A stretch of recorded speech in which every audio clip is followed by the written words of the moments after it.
Welcome to Historiesbanorna, History Reconnaissance, and a tale of a narrow-gauge railroad. A tale that spans 891 mm and 73 years. This is a story I've been wanting to share for a long time. It connects both to my family and to the first videos posted on this channel 7 years ago.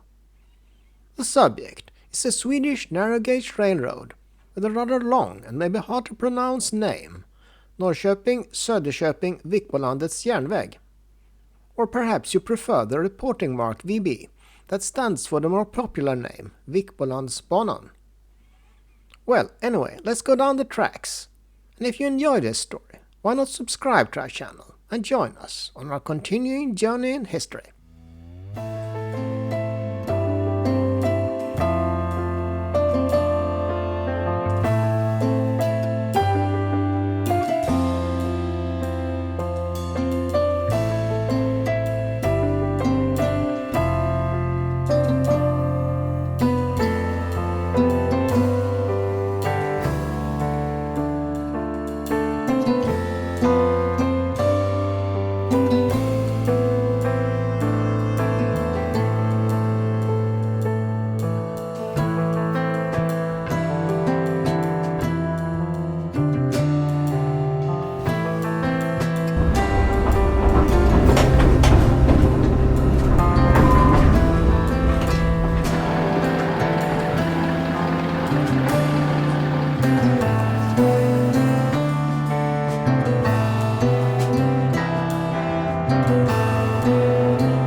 That's all folks. Thanks for watching. Please like and subscribe.